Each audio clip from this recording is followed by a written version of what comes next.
चल रहा था भोपाल में, कृष्णानंद का हाजिरी नहीं आया। क्या ये गुरु बन के बैठा है इसलिए नाम नहीं दिया? कहाँ बैठा है? ये बेटा यहाँ बैठा है। ओ, पता नहीं लगा। अच्छा ठीक है, तो अपना नाम क्यों नहीं दिया? तुमको हाजिरी बोलने में शर्म आती है? हमको नहीं आती, लिखने में शर्म आती है। मैंने लिखा नहीं। क्यों, तुमको पगड़ी देख के डर लगता? अच्छा, तो सुनो, क्लास के नियम ठीक समय पर आते थे और 5 मिनट भी देरी से आते थे तो दरवाजा बंद हो जाता था, फिर वो बाहर रहे थे, अंदर नहीं आ सकते। और बताओ, वकील, डॉक्टर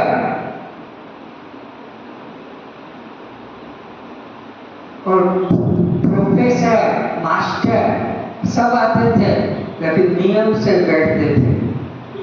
तुम्हें यहाँ कागज पेंसिल दिया जाता है, वहाँ कोई भी एक अक्षर भी नोट नहीं कर सकता था। कोई को कागज पेंसिल ले जाने का अधिकार नहीं, बस श्रवण मात्र से सुनो, श्रवण मात्र से। अभी तो तुमको जबरन करके कागज और पेंसिल लिखो लिखो, वहाँ कोई लिख नहीं सकता था। एक दिन वकील, गाँव था मनसरुल्लागंज, जिला था भोपाल, वो वकील था, कोई केस था, चला गया। दूसरे दिन क्लास में आकर बैठ गया। मैं कहता तुम कल नहीं आए थे, खड़े हो जाओ। वकील, कल क्यों नहीं आए? कल केस था। चलो खड़े हो। वकील, उसी के घर में क्लास हो रहा है, वही क्लास करा रहा है और उसको पूरे 3 घंटे खड़ा, 3 घंटे।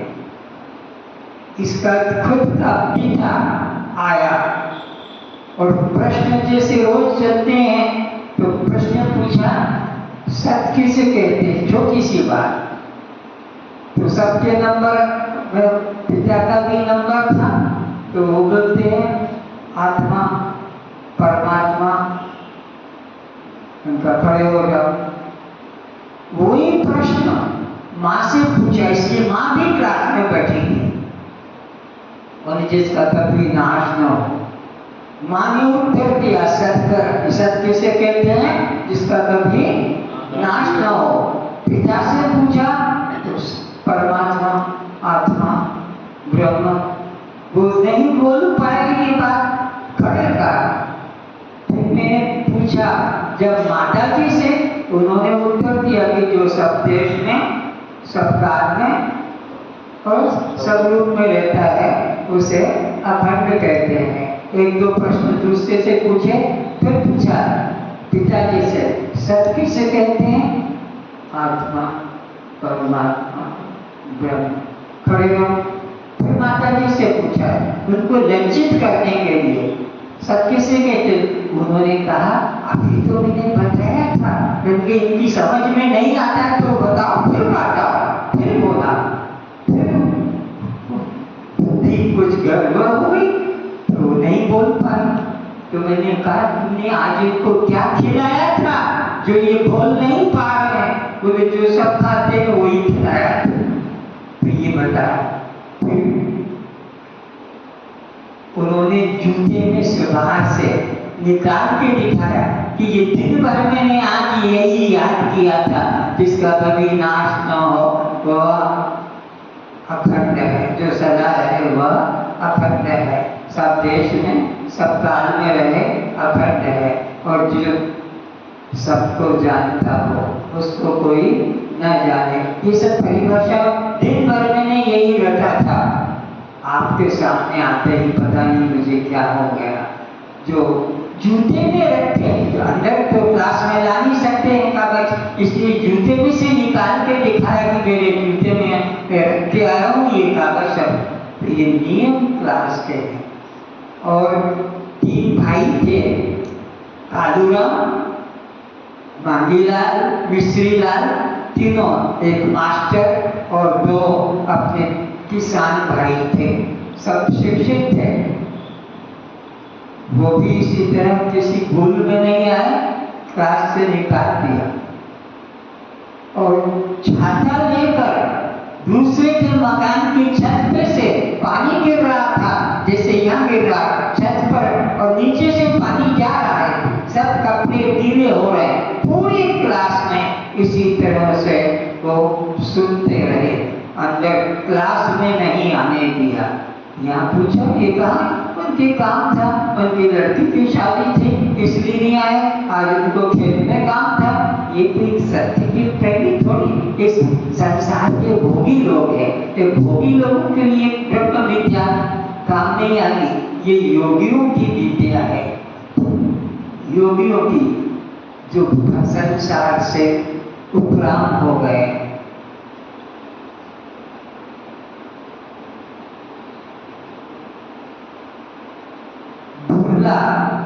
उड़ीसा इंजीनियर, सारे डॉक्टर, सब प्रोफेसर की क्लास थी, साधारण कोई अशिक्षित नहीं था।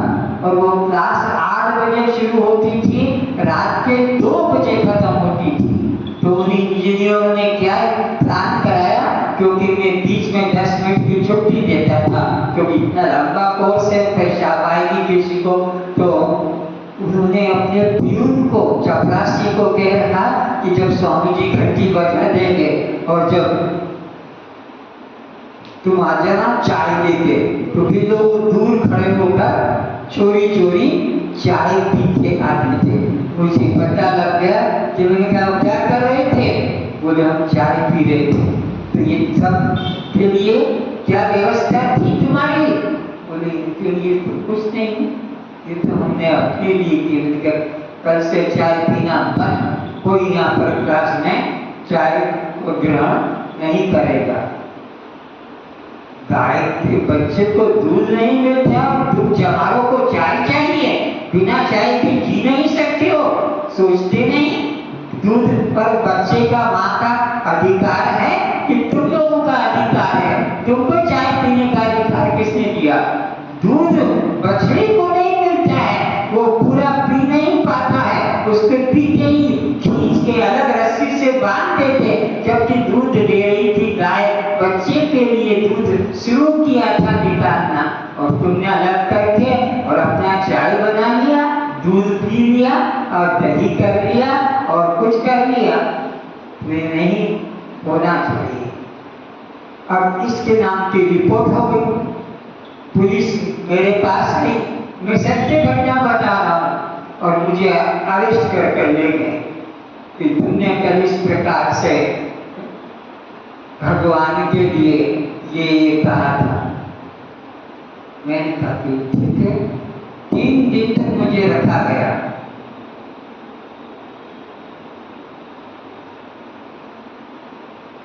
जब मुझे छोड़ा गया तो मेरे पास लोग आ गए, वो व्याकुल थे, गांव के लोग सब क्लास के लिए, किंतु कोई दुष्ट प्रकृति के लोग हैं, उन्होंने विरोधी में रिपोर्ट कर दी कि हमारे धर्म के खिलाफ ये बोलता है, इसलिए इसको बंद किया जाए, गांव वालों को भ्रांति में डाल रहा है। जबकि गांव के लोग सब भ्रांति में हैं, फिर भी इसको उल्टा कहा। ठीक है, गांव के लोग आए, स्वामी जी क्लास शुरू करो। मैंने कहा अब तब मैं क्लास करूंगा, सच बता रहा हूँ, जीवन में 1 पैसा नहीं मांगा, और उनसे कहा कि जो 100 रुपया जमा करेगा वो क्लास करेगा। तो 85 लोगों ने संसद रुपया लाके रख दिया। अब रुपया तो रख दिया, लेकिन अब कहाँ सत्संग करें? तो जिसका घर बड़ा था, तुम्हारे घर करें? नहीं, हमारा लड़का तो विरोधी है। तुम्हारे घर करें? हमारी तो दुकान चलती है। जिस कमरे में ये रहता था, उस कमरे में लोगों को घुसाया, तो उसमें से 30 लोग अंदर आ पाए। बाकी के लोगों का जो 45 कितने बचते हैं, उनको वापस पैसा लौटा दिया। मुझे पैसा का क्या करना है, उनको लौटा दिया। 30 लोगों को वो क्लास अंदर कमरे में सुनाई। तो मेरे ऐसे सख्त नियम होते, कई व्यक्ति उस सत्य को पाते हैं, आज तक वो उस सत्य को पकड़े बैठे हैं।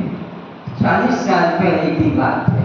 तो इस सत्संग को भी तुमने एक साधारण समझ लगा, माँ क्लास करना है, एक क्लास करना है, अरे उनकी पात्रता को देखो, तो पात्रता का नियम है, इस तरह से रहेंगे तो लाभ ले सकेंगे।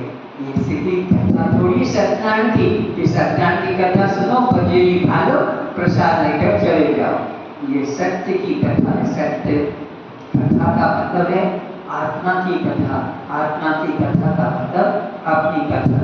तो शुरू करते हैं परिभाषाओं से, इसलिए परिभाषाओं के उत्तर देने में देरी मत करना, क्योंकि परिभाषाओं का जब ज्ञान हो जाएगा तब विवेक जग जाएगा। कौन जड़ और कौन चेतन, कौन दृश्य है और कौन दृष्टा है, कौन आत्मा है कौन अनात्मा है, कौन शव है कौन शिव है, किसको पर प्रकाश कहें, किसको स्वयं प्रकाश कहें, किसको अनात्मा कहें, किसको आत्मा कहें, कौन क्षेत्र है कौन क्षेत्रज्ञ है, इत्यादि। तो ये परिभाषाओं के ज्ञान से फिर आपको अंतर मालूम पड़ जाएगा कि इसको तो जड़ कहें और इसको चेतन कहें, इसको हम दृश्य कहें, इसको दृष्टा कहें, इसको अनात्मा कहें, इसको आत्मा कहें, इसको शव कहें, इसको शिव कहें, इसको पर प्रकाश कहें, इसको अंतर मालूम पड़ गया। विवेक ये कैसे? बिनु सत्संग विवेक न होई, और तुम पर भी राम कृपा बिना सुलभ न सोई। बैठे भी रहोगे, कथा भी होगी, पर तुम्हारे अंदर घुसेगा नहीं, घुसेगा उसी में जिसके ऊपर राम की कृपा है। और राम की कृपा उस पर होगी जिस पर, जा पर कृपा आपकी होई, ता पर कृपा करे सब कोई। उसको सब देवी देवता पिता माता प्रारब्ध सब उसको सब लोग करेंगे। अपने में जिज्ञासा मुमुक्षु का, अपने में भूख नहीं जगी तो भोजन सामने भी पड़ा हो तो कोई मिल नहीं। इसलिए परिभाषाओं में बताओ कि जड़ किसे कहते हैं? खुद को भी नहीं जानता और दूसरों को भी नहीं जानता। दूसरी देवी, नीचे गर्दन मत करो, सीधी गर्दन करके बैठो, गड्ढा खोद रही थी। देखो चेतन किसे कहते हैं? हे देवी, ऐसे करके बैठो, बोलो चेतन किसे? फिर नीचे देखा, और मैं जब पूछता हूँ तो नीचे तो देखती है। चेतन की परिभाषा बोलो। तो सबको जानता है, बोलो उसको भी जानता है, उसको कोई, वो चेतन होता है। तो ये जड़ चेतन में कौन तो जड़ है और कौन चेतन है? आत्मा मेरा बाप ही बेटा है। आत्मा को कभी पराया मत करो, आत्मा को मैं करके बोलो, मैं आत्मा चेतन हूँ और यह मेरा शरीर, इसको मैं करके कभी मत बोलो, इसको सदा मेरा करके बोलो, इसको मैं करके बोलो। मैं आत्मा चेतन हूँ और मेरा शरीर जड़। अब बोलो क्षेत्र किसे कहते हैं? तुम बोलो। दृश्य किसे कहते हैं? देखने वाला। आज भी आए हो? आज आए हो? देखने वाला। अरे कृष्ण नहीं आज आए क्या? हाँ आज ही भी आए, अभी आए, अभी आए हैं। लिखना जानते हो? आएगा। लिखना पढ़ना जानते हो? बापू ये काफी पेन दे दो।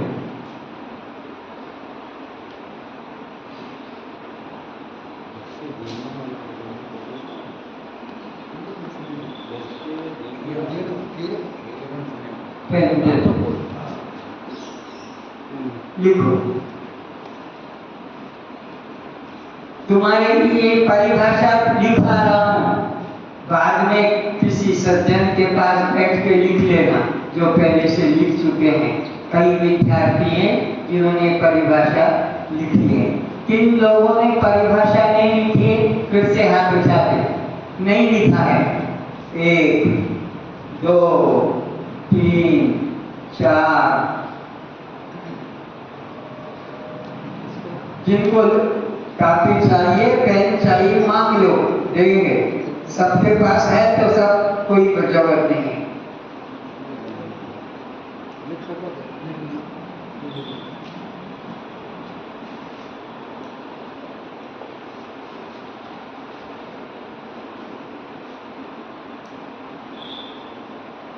क्षेत्र के जीव जो करता है वही भोक्ता, करता भी भोक्ता। प्रकृति क्रियमाणानि गुणे कर्माणि सर्वशः अहंकार आत्मा कर्ता विधि मन्यते। ये हाथ में छुरी पहन के क्यों बैठा है?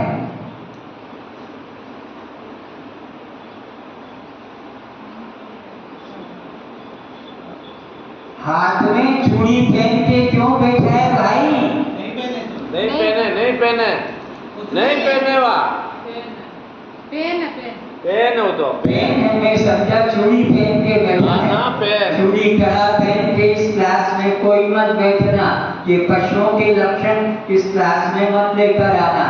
यहाँ तो बस निर्मल भक्त परमात्मा का शुद्ध रूप गर्भ से जो निकल कर आया है, गर्भ से ना चूड़ी लाया, ना कट्ठी लाया, ना माला लाया, ना कुछ और लाया, ना दाढ़ी मूछ लेकर आया। शुद्ध रूप इसी तरह परमात्मा में मिलेगा।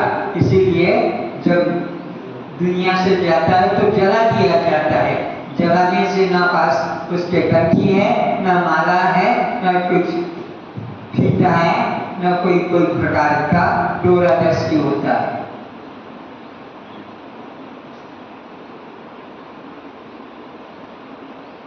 तो अब ये बताएं, आप कब सोते हैं? जिसको उत्तर आता है हाथ उठा दो।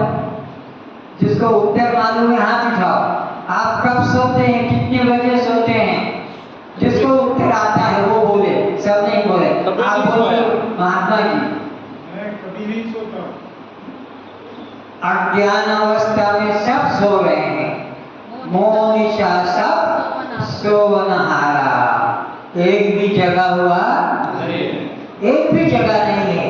तुमने कोई भी देह की क्रिया को अपना माना, देह की अवस्था को माना कि मैं सन्यासी हूँ, मैं ब्रह्मचारी हूँ, मंदिर में परमात्मा है, या वहां जाकर दर्शन करके आता हूँ, तो फिर तुम ब्रह्म हत्यारे हो, ब्रह्म हत्यारे हो।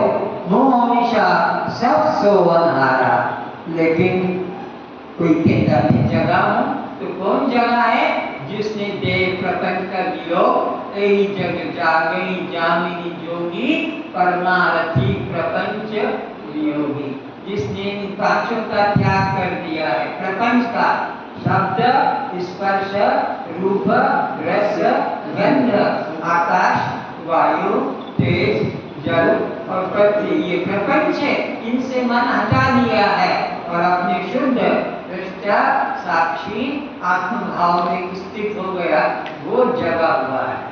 तो सोचो कि तुम्हारा कोई भी प्रकार का उपाधि अपने मन में जोड़ के रखी है कि मैं तो कलेक्टर हूँ, मैं तो मिनिस्टर हूँ, मैं तो मास्टर हूँ, मैं तो डॉक्टर हूँ, मैं तो किसान हूँ, कि मैं तो गृहस्थी हूँ। तुम सब आत्महत्यारे हो गए। आत्महत्या, 2 हत्याएं रोज हो रही है।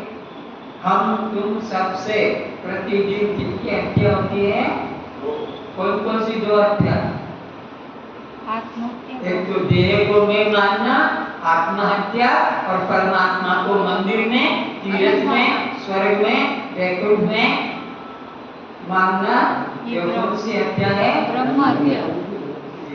ब्रह्म हत्या। पुष्प कर में परमात्मा बैठा है, दुनिया में हरि व्यापक सर्वत्र समर्पण। ये शास्त्र कहता है।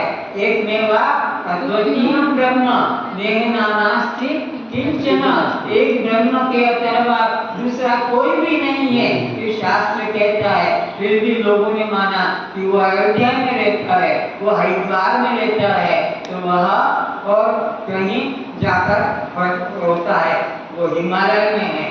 तो ये सब ब्रह्म हत्यारे हैं। उस अखंड ब्रह्म सत्ता को अपने से अलग दूर करके मान लिया, जबकि भगवान कहते हरि व्यापक सर्वत्र समान। तो आपको कितनी हत्या से बचना है? दो हत्या बोलो दो और हम प्रतिदिन कितनी हत्या कर रहे हैं? किस रूप में? देह के और देह के संबंधों को अपना मानना ये आत्महत्या है।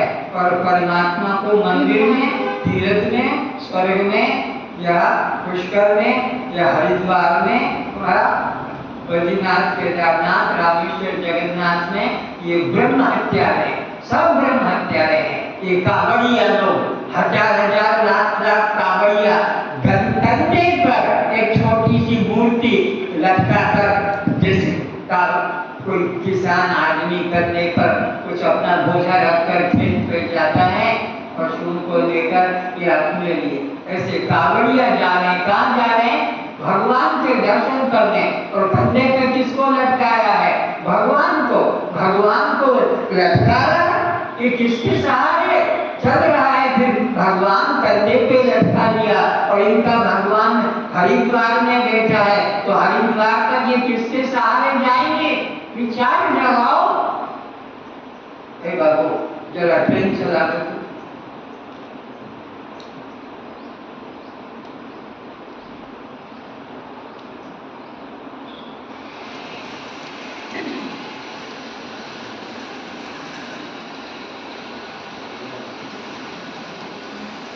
ये ट्रेन आकाश पे चल रही है कि पटरी पे?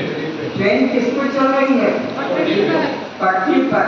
बिना पटरी के चल पाएगी? नहीं चल पाएगी। आगे बढ़ पाएगी? पटरी इसका आधार। बंद कर दो।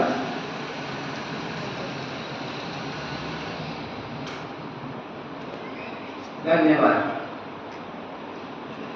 ट्रेन बिना पटरी के सहारे आगे बढ़ पाएगी? तुम्हारा हमारा शरीर ट्रेन है, ट्रेन, और ब्रह्म पटरी है, परमात्मा पटरी है। परमात्मा पर पटरी के सहारे और ये जीवात्मा 84 लाख की यात्रा ही तो आकर 4,84,000 योनि भ्रमत यह जीव अविनाशी। ये भ्रमण कर रहा है। कौन? जीव। किस पटरी के सहारे? ये पटरी नहीं रेल वाली, ये ब्रह्म पटरी है। हरि व्यापक सर्वत्र, सर्वत्र ये 84 लाख योनियों ने इसी पटरी पर जीव, चाहे कुत्ता बने, पशु बने, पक्षी बने, कीट पतंग बने, देवी देवता, लक्ष्य जो भी बनता है उसी के सहारे चलता है। तो परिभाषाओं का ज्ञान सब लोग करें।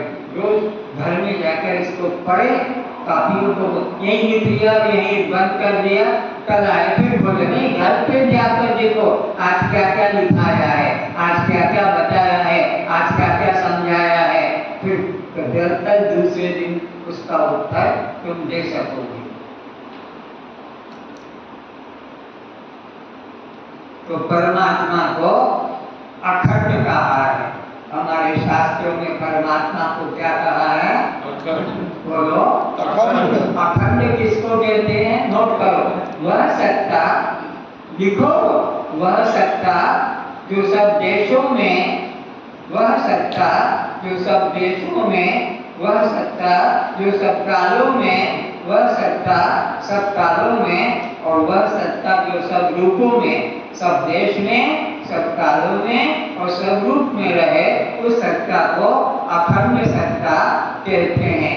परमात्मा को अखंड कहा है और इसीलिए कहा हरि व्यापक सर्वत्र, सब देश में, सब कालों में और सब रूपों में समान है।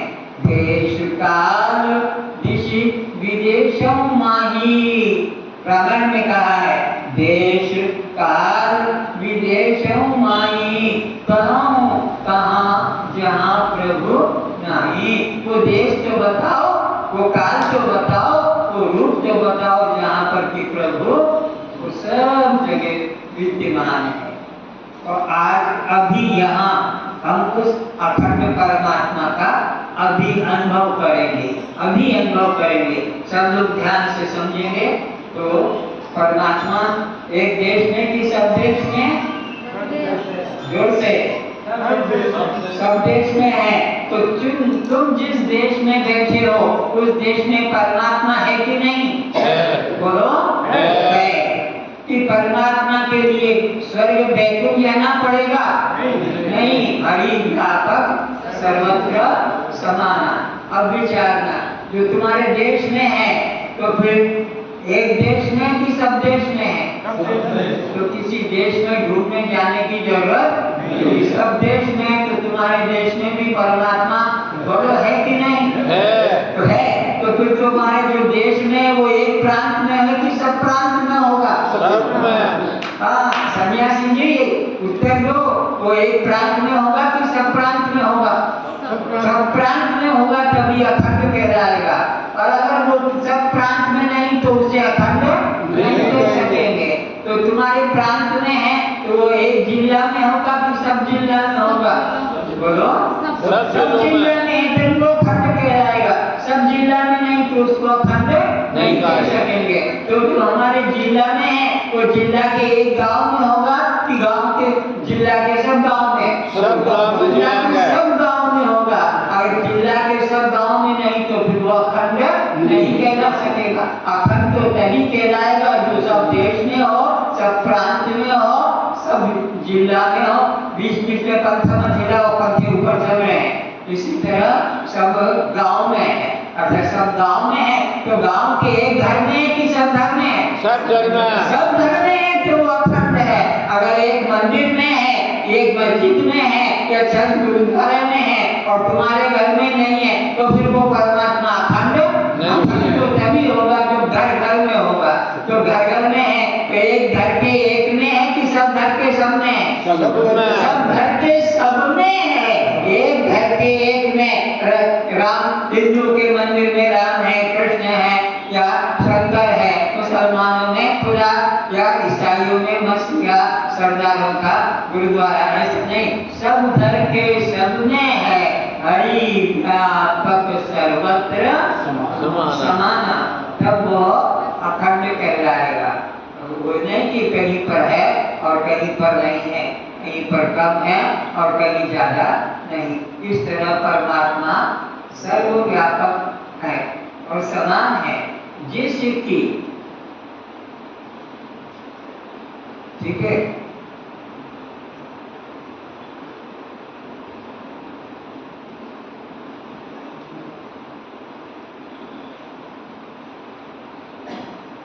देखना है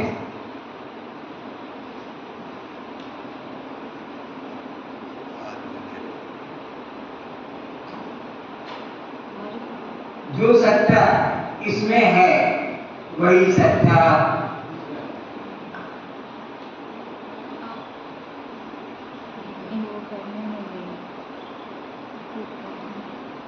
जो सत्ता इसमें है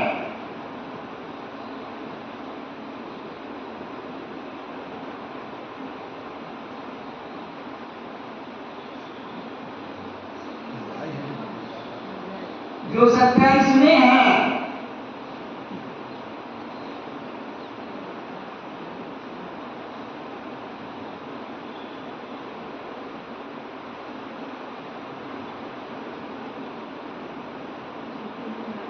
इसको कहा हरि व्यापक सर्वत्र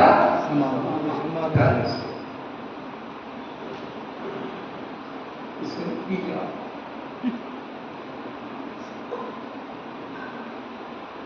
परमात्मा की सत्ता के बारे में विचार करना कि परमात्मा एक देश में नहीं जिसे ढूंढने खोजने जाना पड़े। अगर ढूंढने खोजने जाने पड़ेगा तो फिर वो अखंड नहीं कहलाएगा। अखंड तो तभी कहलाएगा जो सब जगह समान रूप में। इसी तरह विचार करेंगे।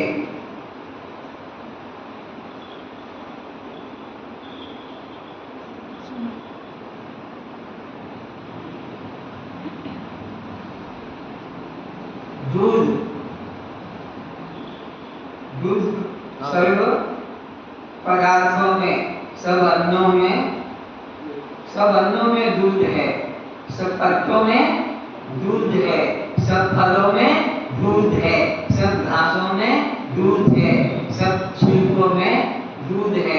पानी में भी दूध है और इसी तरह मल में भी दूध है। दूध सर्वत्र है, लेकिन उसके लिए एक निश्चित स्थान है, वहीं पर मिलेगा।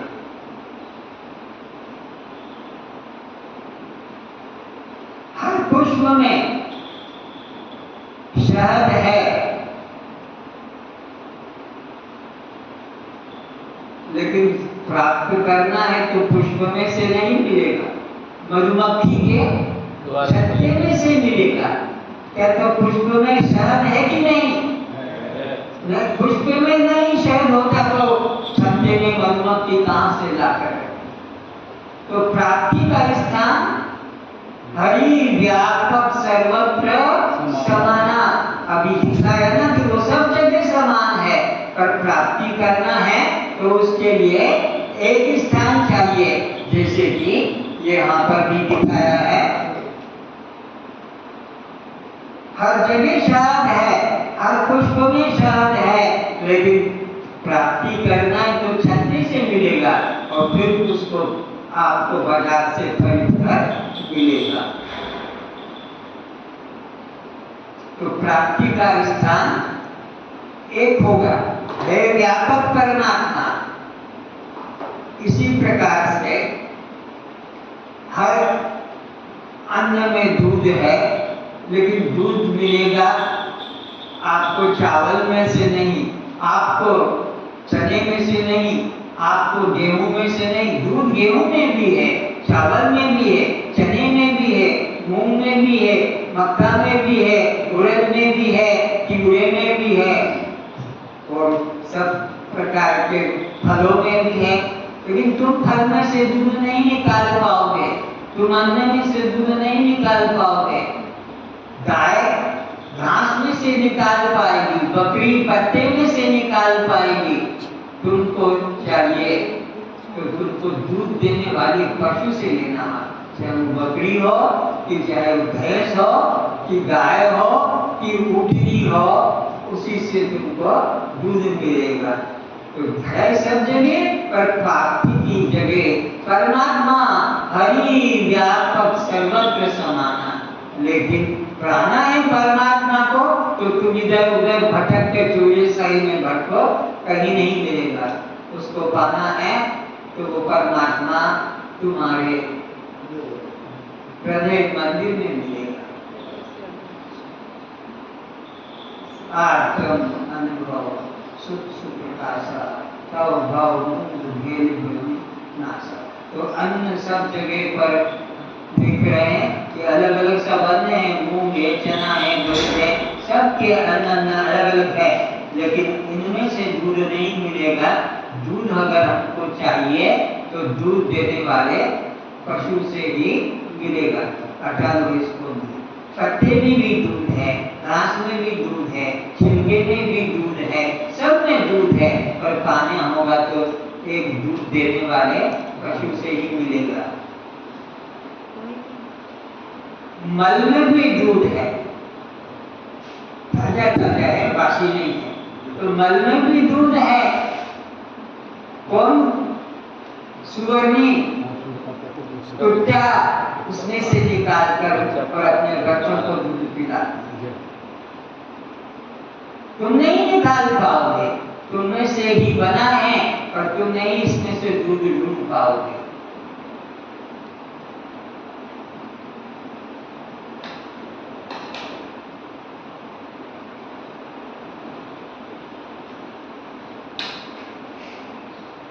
फलों में भी, गाजर में भी दूध है, ककड़ी में भी दूध है, फिर मिर्च में भी दूध है, आलू में भी दूध है, और इसी प्रकार टमाटर में भी दूध है। पर इनको खाकर माता दूध देती, हमारी माता इनको खाकर दूध दे देती है।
परमात्मा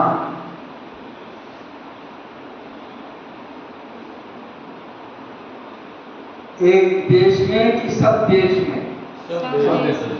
इसीलिए कहा हरि व्यापक सर्वत्र समान देश काल विदेशम मानी कहूँ सो कहाँ जहाँ प्रभु नाई। ऐसा कोई देश बताओ, ऐसा कोई काल बताओ, ऐसा कोई रूप बताओ जिसमें कि मेरे परमात्मा विद्यमान नहीं। तो परमात्मा सब जगह है। अभी हम यहाँ बैठे हैं, इस जगह को सत्संग भवन कहते हैं। इसके बाहर जाएंगे तो हम इसको पुष्कर कह देते हैं। इसके बाहर जाएंगे तो फिर हम इसको कुछ अजमेर नाम दे देंगे कि राजस्थान नाम दे देंगे। उसके बाहर जाएंगे तो फिर हम उसको हिंदुस्तान नाम दे देंगे। उसके बाहर जाएंगे तो फिर वहाँ पर एशिया है, उसके बाहर अमेरिका है। लेकिन याद रखो, अमेरिका से एशिया अलग, एशिया से भारत अलग नहीं, भारत से राजस्थान अलग, राजस्थान से अजमेर अलग, अजमेर से तुम्हारा पुष्कर अलग नहीं, पुष्कर से सत्संग अलग नहीं, बल्कि सब अमेरिका से जुड़े। ये पुष्कर से जुड़ा है, पुष्कर आपकी राजस्थान से जुड़ी, राजस्थान हिंदुस्तान से, हिंदुस्तान एशिया से, एशिया जो है अपने अमेरिका से,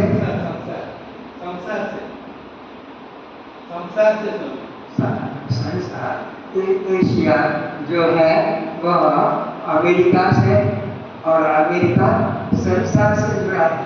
जो भी हो, तो ऐसे ही हम सब जितने लोग बैठे हैं, हम यहाँ बैठे हैं गांव का अलग अलग अहंकार लेकर, पर हमारा सबका अहंकार अपने जिला से अलग, जिला हमारे राज्य प्रांत से अलग, प्रांत हमारे देश से अलग, देश एशिया से अलग, एशिया हमारे अमेरिका से अलग नहीं। ऐसे ही हम तुम सब लोग संसार से अलग, हम लोग सब संसार में विद्यमान है। इसीलिए कहा है कि हरि व्यापक सर्वत्र समान।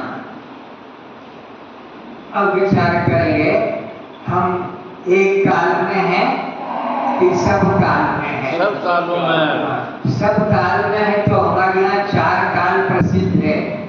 क्या क्या है? एक तो है कलिकाल, एक है उसके बाद में 4 काल कौन कौन से है? सतयुग, त्रेता, द्वापर, सतयुग, त्रेता, द्वापर, कलयुग, कलयुग। ये 4 भूतकाल, वर्तमान काल और भविष्य काल। 3 वो युग है वो। तो हम काल की बात कर रहे, परमात्मा हरि व्यापक सर्वत्र। तो देश काल, काल भी बता दो तो मालूम पड़ा कि वह 3 काल है। कौन कौन से? ये भूतकाल, वर्तमान काल और भविष्य काल। अभी हम सब लोग जहाँ बैठे हैं इसको कलिकाल बोलते हैं। कलिकाल, द्वापर काल, त्रेता काल, सतयुग काल। ये 4 काल भी बताए हैं। सतयुग काल, त्रेता काल, द्वापर काल और कलिकाल। तो हम सब लोग कहाँ बैठे हैं अभी? कलिकाल। कहाँ बैठे हैं? और कलिकाल में बैठे हैं। तो अब उसके अब जीवन काल में भी है। जब कलिकाल जीवन काल से अलग नहीं, और जीवन काल में बैठे हैं तो श्वास श्वास से भी अलग। हमारा जीवन काल श्वास से अलग नहीं, श्वास जीवन से अलग नहीं। जीवन जो है इस कलिकाल से अलग, कलिकाल द्वापर से अलग नहीं, द्वापर त्रेता से अलग नहीं, त्रेता सतयुग से अलग नहीं, और ये सब काल ब्रह्म से अलग नहीं। ब्रह्म से हम जुड़े हुए हैं।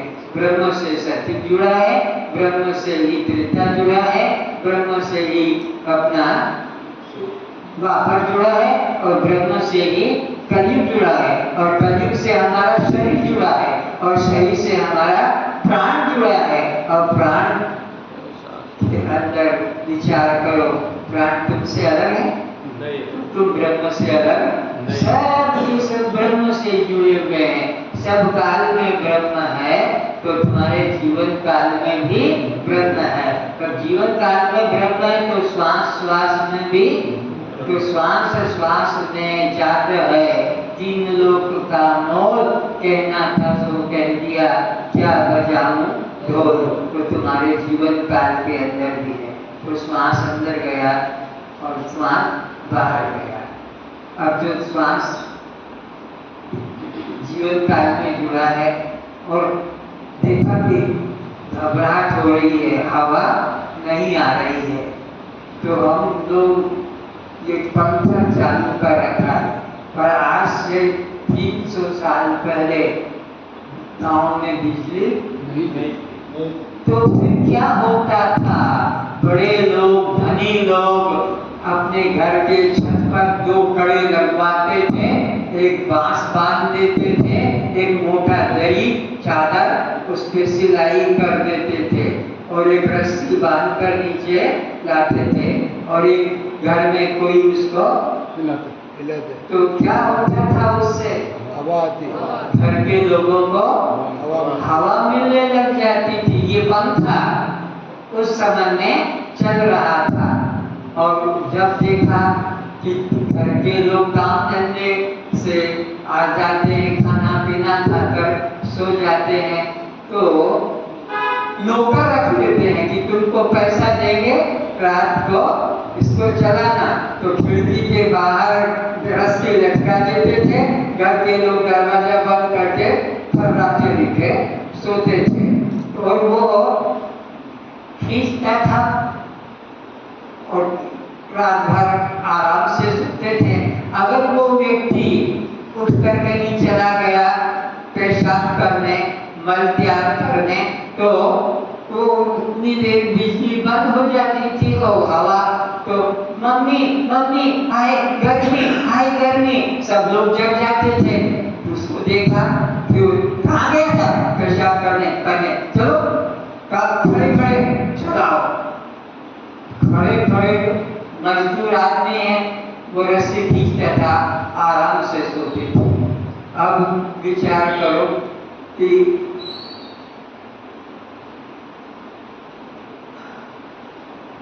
भगवान ये श्वास लेने का काम कौन कर रहा है? कोई मजदूर है, उसने तो घर में हवा चला दी, पर ये श्वास अंदर की तरफ जाना स्वरूप में और हम रूप में, ये श्वास की पंखी ये कौन चला रहा है?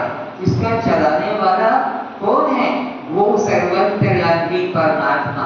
अगर वो काम मनुष्य को दे देता कि भाई मनुष्य ये तुम काम करो, मेरा काम बहुत है, भगवान के जिंदगी मेरे बहुत काम है, ये काम तुम कर दो, तो फिर मनुष्य को कृष्णानंद तुम ये दुनिया को जीवन देने का, हवा देने का काम तुम कर दो, तुम कर दो, तुम हवा चलाते रहना, खड़े हो गिर जाओगे, हाँ वहीं से हाँ चलाते रहो। ये मनुष्य को काम दे दिया भगवान ने और मनुष्य चला रहा है और सब लोग जी रहे हैं, लेकिन वो मनुष्य जो है उसके भी तो श्वास का काम है और वो श्वास लेते लेते और गिर जाओ। अब क्या होगा? अब पंखा कौन चलाएगा? अब पंखा चलाने वाला खुद श्वास के बिना गिर गया तो दुनिया सबकी राम नाम सत्य हो जाएगी।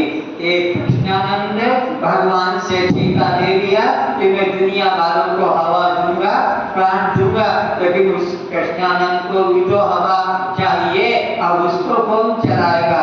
तो वो अंदर वाला ही चला रहा है, इसलिए तुम उठते हो, बैठते हो, आते हो, जाते हो, खाते पीते हो, उससे कोई अलग जीव नहीं है।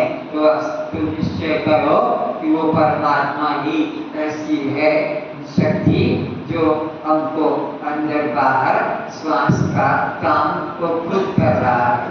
तो परमात्मा व्यक्ति नहीं, परमात्मा शक्ति है, इस बात को विचार करो। परमात्मा व्यक्ति नहीं, शक्ति है। कैसे समझेंगे?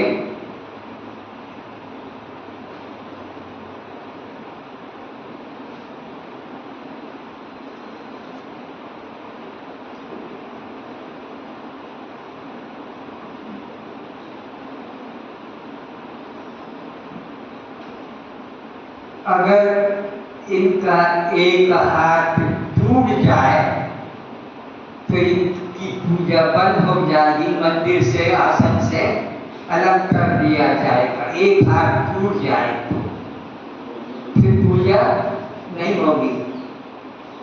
क्यों? ये हाथ टूट गया, कैसे टूट गया? कोई वजन गिर गया कि कोई व्यक्ति ने तोड़ दिया, इसका विचार जगेगा। इधर हम देखते हैं कि इनके तो एक नहीं, दोनों हाथ नहीं। इनका एक हाथ टूट जाए तो पूजा से अलग कर दिए जाते हैं। कोई मंदिर में इनको रखा नहीं, उतार कर अलग कर देते, दूसरा अपॉइंटमेंट कर दिया जाता, दूसरा राम की कृष्ण लेकर आओ। इनके तो दोनों हाथ, दोनों क्या? किसी ने क्यों नहीं पूछा आज तक कि इनके हाथ किसने काट दिया, इनके हाथों को किसने काटा, किसने इनकी दोनों टांगों को काट दिया, किसने इसके सर को उड़ा दिया, किसने इनके कानों को काट दिया, किसने इनके नाक को काट दिया, मुख को काट दिया, आंखों को फोड़ दिया, किसने किया? एक आज तक प्रश्न क्यों नहीं किया? इनका एक हाथ टूट गया, कैसे टूट गया? राम का, कृष्ण का मंदिर में प्रश्न उठेगा, पुजारी पूछेगा कि कैसे? अब हटा दो इसको, अब दूसरा लाकर बिठा दो, दूसरा लाकर बिठा दोगे। लेकिन इसकी मूर्ति मंदिर में है, किसी ने आज तक ये प्रश्न क्यों नहीं उठाया कि इनके पैर कहाँ गए, हाथ कहाँ गए, सर कहाँ गए, आंख, नाक, कान, मुख कहाँ गए? उसका किसी को प्रश्न क्यों नहीं उठा? कारण क्या है? इसके लिए प्रश्न क्यों उठ गया कि हाथ कैसे टूट गया, कि कान कैसे टूट गया, कि मुकुट कैसे टूट गया, कि इनका यह पल्ला कैसे टूट गया? इस पर प्रश्न करते हैं, इस पर प्रश्न क्यों नहीं उठा? उसका कारण समझो। ये व्यक्ति का प्रतीक है। ये किसका प्रतीक है? व्यक्ति का। बाप से पैदा हुआ, माँ का दूध पिया, बचपन में मित्रों के साथ खेला, गाय चराई, ग्वाला बनकर, और इसी प्रकार गोपियों से प्रेम हुआ, शादी हुई, 8 पटरानियां बनी, इनका जीवन लीला मनुष्य की तरह। ये व्यक्ति का प्रतीक है, लेकिन ये बुद्धि नहीं, ये शक्ति का प्रतीक है। ब्रह्म परमात्मा में क्या है? ये शक्ति का प्रतीक है, और ये किसका प्रतीक है? व्यक्ति का प्रतीक है। इसलिए इसको निर्गुण निराकार रूप में परमात्मा कहा, और ये सगुण साकार में कहता है।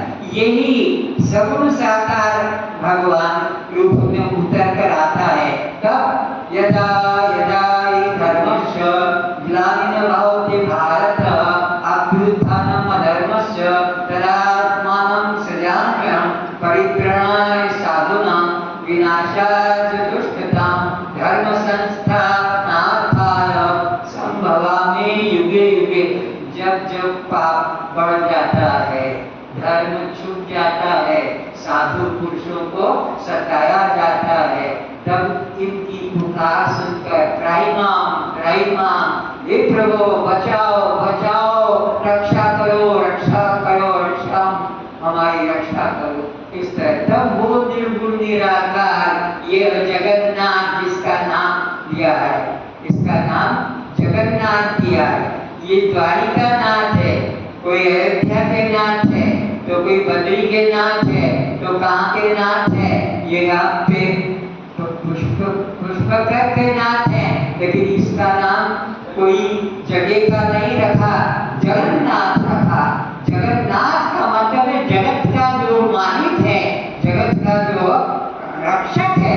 इसके लिए ये हिंदू का नहीं, ये मुसलमान का नहीं, ये सिख ईसाई का नहीं, ये जैन बौद्ध आदि का नहीं, ये वैष्णव लोगों के हैं। तो वह पीर पैगंबर मुसलमानों के है, तो वह जो है अपना गुरुद्वारे में नानक आदि ने जो गुरुद्वारे में गुरु वचन सिंह ने रखा है, उनका वो सिखों का है, कोई जैनियों का है दिगंबर महावीर, ये जैनियों के, लेकिन ये सबका है।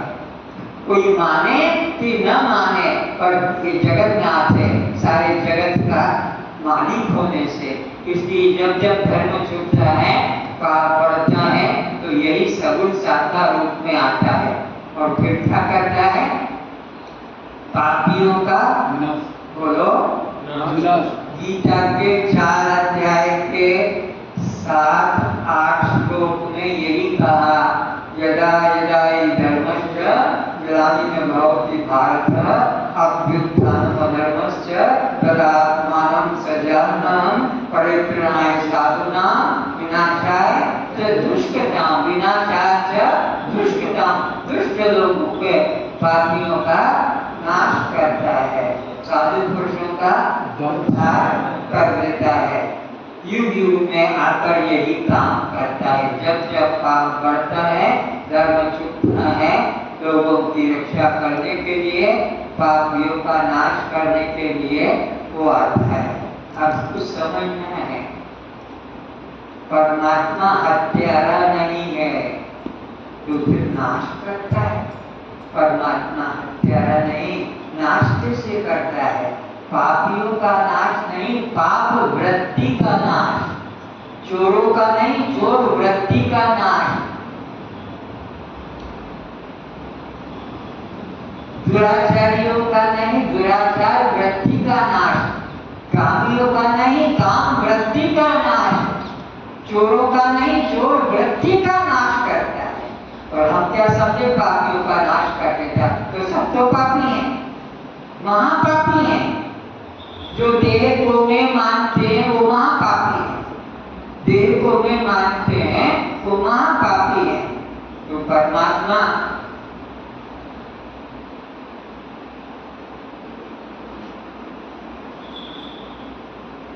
साधु पुरुषों को प्रेरणा देता है कि तुम ज्ञान का प्रकाश कर, और इन महापापियों का जो देह में रहकर आत्महत्यारे और ब्रह्म हत्यारे बने ये महापापी, इनका नाश करने के लिए अगर इन ब्रह्म हत्यारों को नाश कर देगा, आत्महत्यारों को नाश कर देगा, तो पृथ्वी पर कोई धार्मिक संस्था, धार्मिक लोग ही नहीं बचेंगे। तो परमात्मा पापियों का नाश नहीं, पाप मनोवृत्ति का, पाप की मनोवृत्ति देह भाव का, सत्संग विवेक न हुई, तो यहाँ पर संत रूप में परमात्मा का उपदेश करके और इनका उद्धार करते हैं। तो परमात्मा निर्गुण निराकार है और उसके द्वारा ही सगुण साकार रूप लिया जाता है। वही संत के अंदर है और वही श्रोताओं के अंदर है, वही कीट पतंग पशु पक्षी में है, उससे भिन्न यहाँ कोई भी नहीं है। उस परमात्मा को अखंड रूप से सब में समझना चाहिए। अब हम विचार करेंगे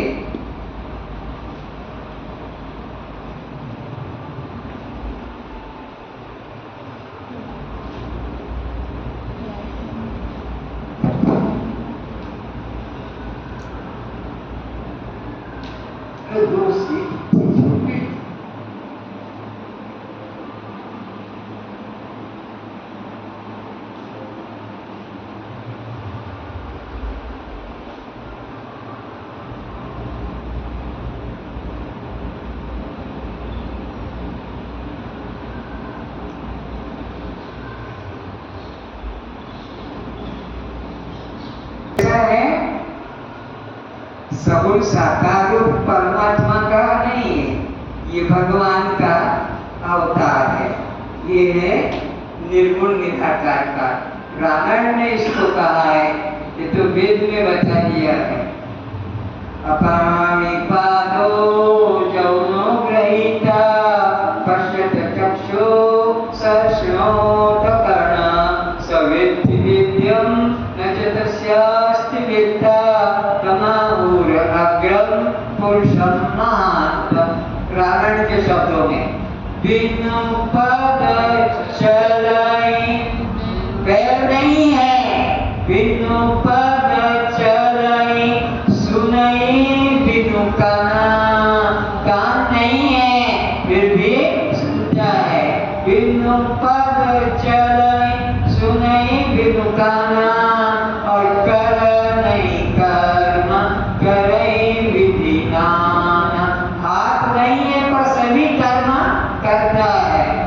कर बिनु कर्म करई विधि नाना, आनन रहित सकल रस भोगी। दुनिया के सब तरह के पशु के, पक्षी के, कीट के, पतंग के, मांसाहारी के, शाकाहारी के, सबके करई सब भोगी।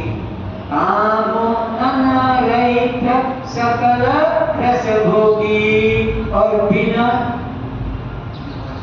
जीवा उससे बड़ा विश्व में कोई स्पीकर बोलने वाला वक्ता वो सबसे, वो हिंदी, अंग्रेजी, उड़िया, बंगाली, मारवाड़ी, गुजराती, बिहारी, तेलुगु, कुत्ते की, गधे की, घोड़े की, सब आवाज वही निकालता है, उसके अलावा कोई है नहीं।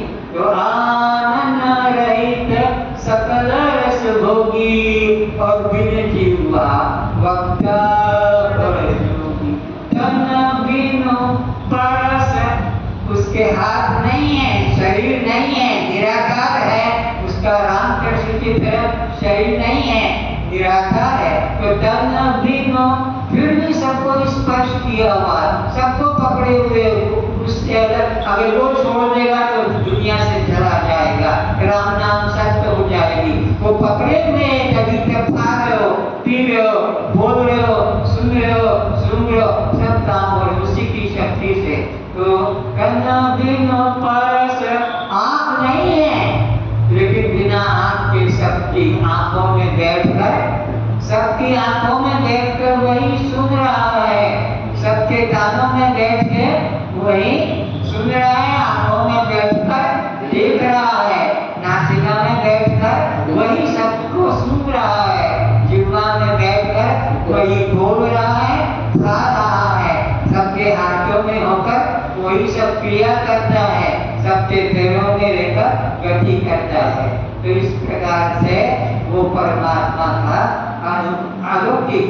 तन बिनु परस नयन बिनु देखे, और ग्रहणी ध्यान बिनु वास बसे।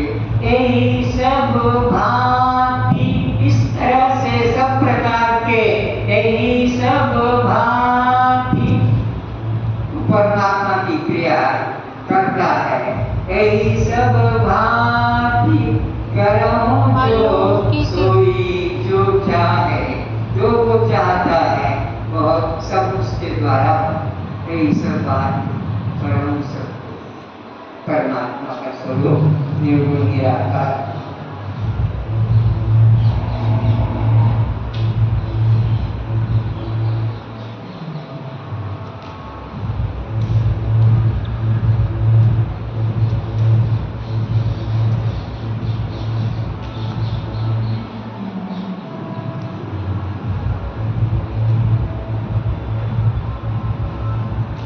तुम्हारे चारों तरफ मंदिर है, ये शरीर तुम्हारे हमारे क्या है, मंदिर है, और इसी मंदिर में वो परमात्मा विद्यमान बैठा है। तो अब परमात्मा को ढूंढने किसी बाहर मंदिर में नहीं जाना पड़ेगा, ये तुम्हारे हमारे मंदिर ही परमात्मा है। इसलिए मन वचन कर्म से किसी को दुख मत दो।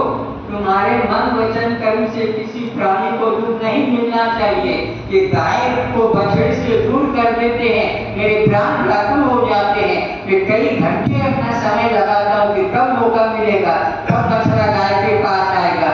इतना दिन हो गया समझाते, फिर बांध देते हैं, फिर बांध देते हैं, क्योंकि दूध का लोभ है। अरे वो गाय माँ है, वो बछड़े कैसे कष्ट से खुद दूर हो जाएगी, उसके स्तनों को, गाय के स्तनों को बछड़ा काट भी देगा, रक्त भी निकलेगा, वो माँ जाने बेटा जाने, उसका वो खुद दूर हो जाएगी। लेकिन हम लोग अपने दूध के लोभ में उस बच्चे को बांध देते दूर दूर। माँ तरस रही है बच्चे के प्यार के लिए, बच्चा तरस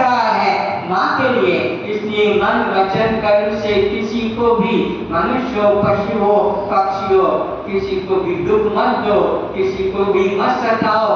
नहीं तो जैसा तुम कर्म करोगे अगला जन्म तुमको भी माँ से वंचित रहना पड़ेगा।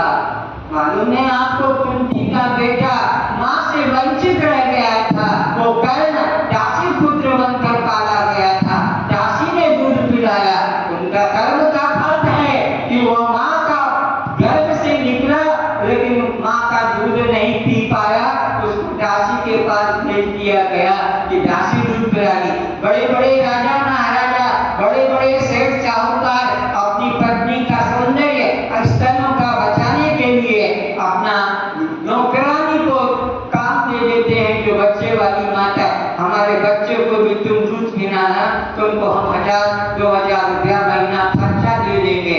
काजू खाना, पिस्ता खाना, तुम घी खाना, सब खाना, लेकिन बच्चे को तुम दूध पिलाना बार बार, बच्चे को दूध पिलाना बार बार। और तुम बच्चे को 24 घंटे में 5 मिनट के लिए खोलते हो और वो गाय का दूध आते ही बैल को रस्सी से बांध देते हो और फिर उसको तुम रोटी खिला देते हो। और वो रोटी खाने वाला पशु नहीं है, वो तो दूध माँ का पिएगा या घास पत्ते जो उसका भोजन है उसको लेगा।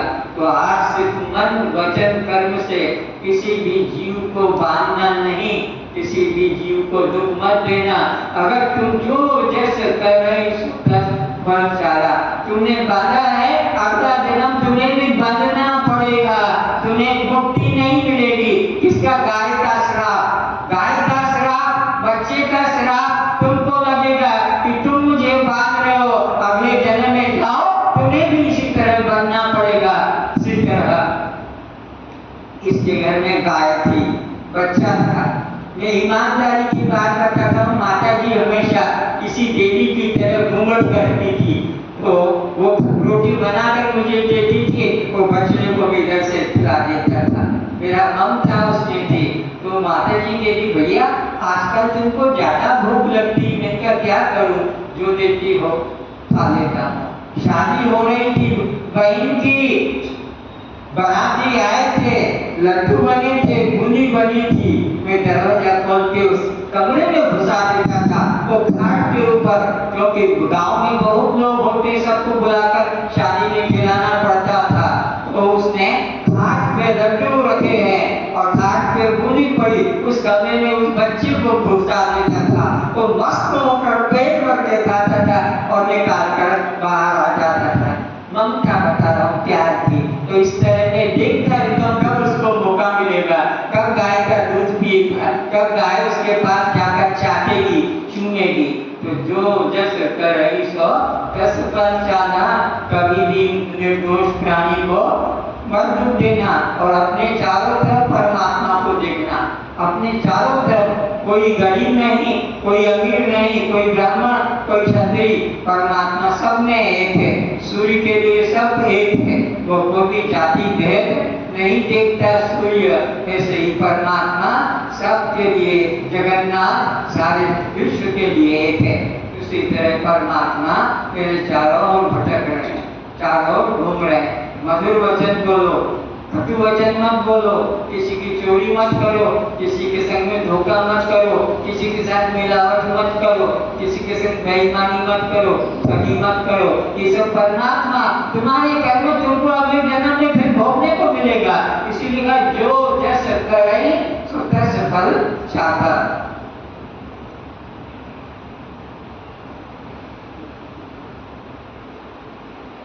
हमारे लिए परमात्मा क्या हो गया है? अंधों का हाथी। हमारे लिए परमात्मा अंधों का हाथी। एक नगर में हाथी आया तो शोर बच्चों ने कर लिया, हाथी है, हाथी है, हाथी है। तो उस गांव में 5 अंधे लोग रहते थे। तो अंधों ने पूछा कि भाई ये शोर क्यों हो रहा है? तो कृष्णनंद ने कहा कि अरे भाई गांव में हाथी कभी कभी आता है, हाथी गांव में कभी कभी आ गया, इसको ले जाओ।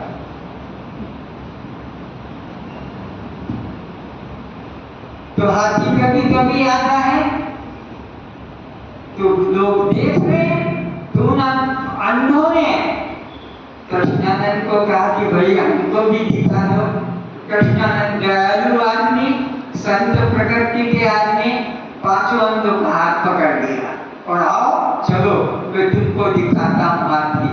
हाथी के पास ले गए और हाथी के चारों तरफ कृष्णानंद ने एक एक अंधों को खड़ा कर दिया, एक को इधर कर दिया, तो एक को इधर कर दिया, एक को इधर कर दिया, एक को इधर कर दिया, एक को इधर कर दिया। पांचों अंधों को दिखा दिया हाथी का। अच्छे से देख लो, मैं बैठा हूँ, जब तुम्हारा मन भर जाएगा मैं तुमको तुम्हारे आश्रम में छोड़ दूंगा। अंधा आश्रम में था तो हाथी ने देखा, ओ आज मैंने हाथी को देखा। कृष्णानंद स्वामी की कृपा से मैंने हाथी देखा, बिल्कुल अजगर सांप है। दूसरा अंधा कहता गलत है, तू अंधा क्या देखेगा, हाथी नहीं देख रहा हूँ। कृष्णानंद की कृपा से बिल्कुल हाथी फूटा है, लंबा दांत निकलता है। तीसरा कहता है दोनों को तुम दोनों अंधे हो। अरे हाथी तो सुपड़े जैसा सूप जैसा होता है, क्योंकि वो कान है ना, तो चौथा कहता तुम सब अंधे हो। अरे हाथी तो जो है खंबा है, खंबा। पांचवा कहता है तुम सब चारों अंधे हो, हाथी तो रस्सी जैसा होता है, रस्सी जैसा। आप सोचो ये पांचों अंधे हाथी को देख रहे, किसी एक ने भी पांचों में से देखा न? आप सुन वाले ने, न कान वाले ने, न दांत वाले ने, न कान वाले ने पूछा। हाथी तो आंख वाले का अनुभव है, अंधे का नहीं। तो कृष्णानंद भी सोचता है कितना मूर्ख हूँ, इन अंधों को ले आया हाथी पकड़ने। हाथी तो आंख वालों का है, वापिस ले गए।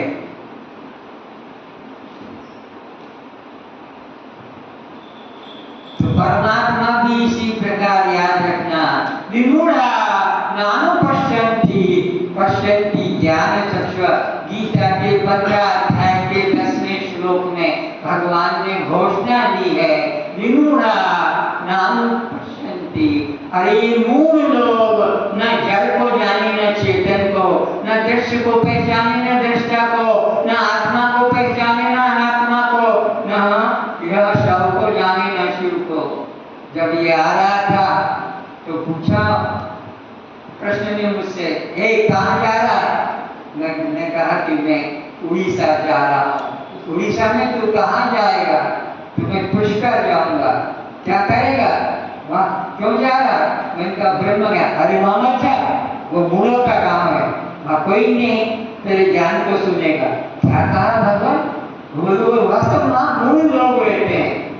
भगवान कृष्ण ने निरंजन को रोक दिया, मामा क्या और किसी गांव में ढूंढ उसका, और किसी शहर में, अजगर में सोचना, भुवनेश्वर में सोचना, लेकिन मामा क्या क्यों नहीं जाऊं?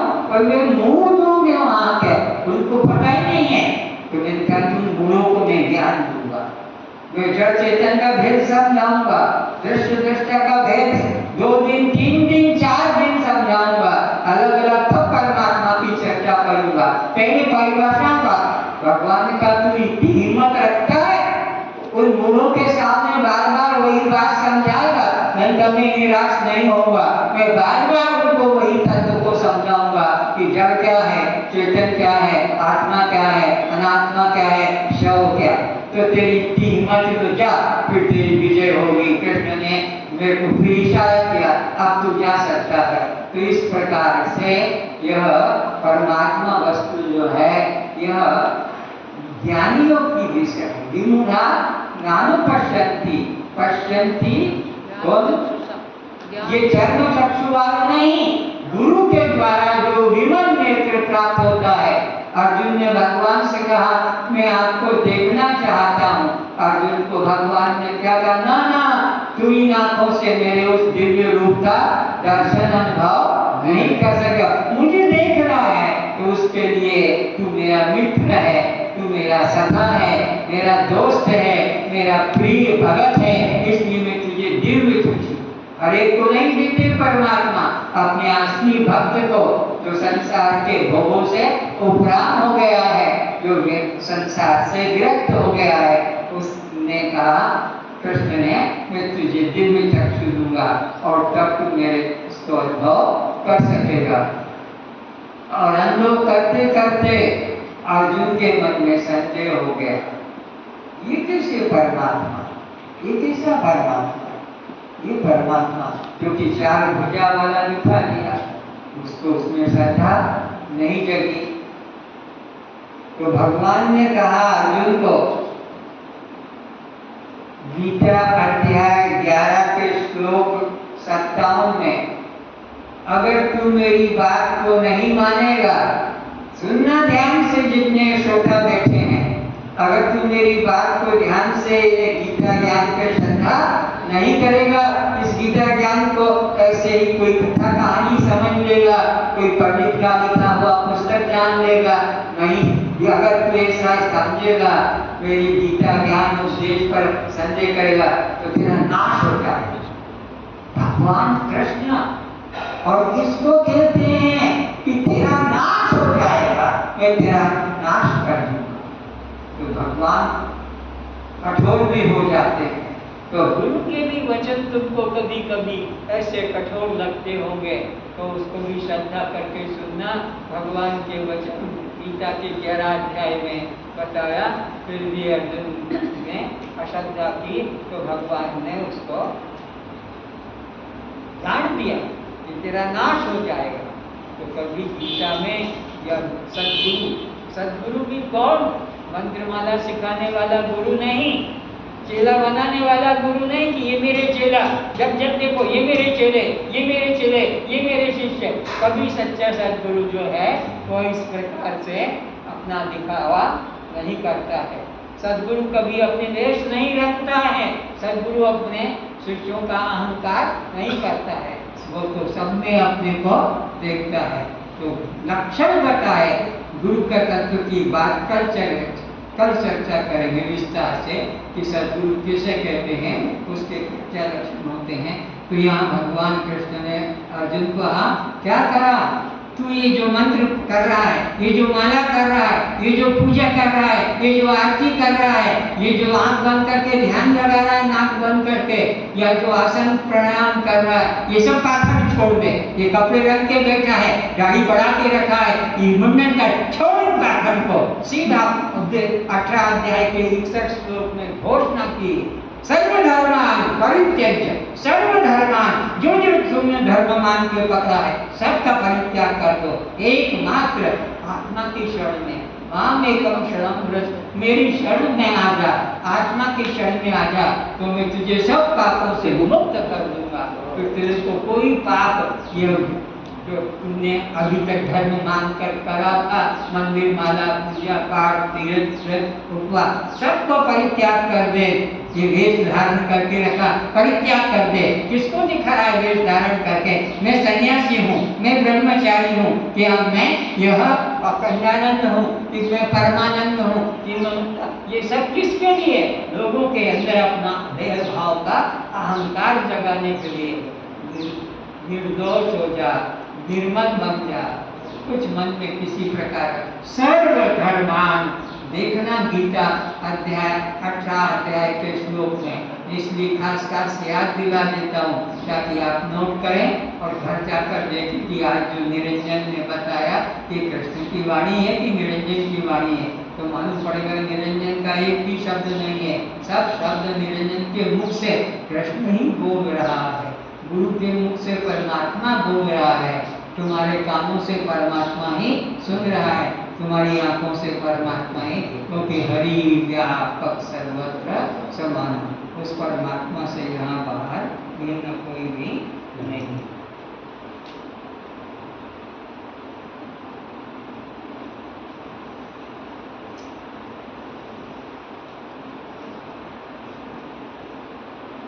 तो परमात्मा न शब्द है, न स्पर्श है, न रूप है, न रस है, न गंध है।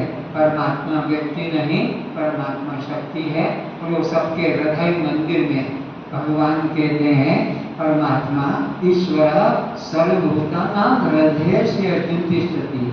हनुमान ने भी छाती चीरकर विभीषण को दिखाया था कि देख परमात्मा मेरे अंदर हृदय में बैठे हैं और तू उसकी शरण में आ जा तो तेरा कल्याण हो जाएगा। आपको पता है या नहीं, विभीषण को विश्वास क्या था कि मेरा ईश्वर तो मेरा रक्षक तो रावण है, वो मेरा योग स्वयं वहन करता है। पर हनुमान जी जब लंका गए तो वहाँ विभीषण से मुलाकात हुई, क्योंकि हनुमान जी रामेश्वर से राम की खबर लेकर सीता जी के पास लंका में जाते थे। लंका के अंदर वहाँ पर वह सीता एक महल दे दिया था रावण ने उसकी सुरक्षा के लिए, तो हनुमान जी संदेशा ले जाते राम का देते, सीता जी जो संदेशा देती लेकर आते और राम को बता दिए। राम का और सीता का मिलन जब तक सीता रही रावण के लंका में तब तक हनुमान जी एक दूसरे को मिलाते थे। तो वहाँ पर विभीषण मिल गया तो उसको कहा छोड़ इसकी शरण में और आजा मेरे राम की शरण में, मैं तुझे राम से मिला देता हूँ, तेरे सब पाप को माफ कर देगा, तू चिंता मत कर। पर उसको विश्वास नहीं होता था। तब राम हनुमान ने छाती को चीर कर दिखाया, जो राम वहाँ सब अंतर्यामी। लेकिन जब तक वैराग्य नहीं आता है कोई परमात्मा में प्रेम, तो राम के प्रति श्रद्धा विभीषण को नहीं जगी। जब भरी सभा में रावण ने लंका में रावण ने लंका में विभीषण को भरी सभा में लात मारी, तब उसको विवेक जगा, ओहो ये राम की शरण में जाने से कल्याण होगा। ये मेरा बड़ा भाई ने मेरे को भरी सभा में लात मार दी, सबके सामने अरे एकांत में बैठ के को समझा देता, बुझा देता, सबके बीच में कि मैं सहन नहीं कर सकता और अपने राम की शरण में आकर अपना कल्याण किया। तो सद्गुरु के वचनों में कभी, गीता के वचनों में कभी संदेह मत करना। आज के विषय को मैं अधिक समय नहीं दूंगा।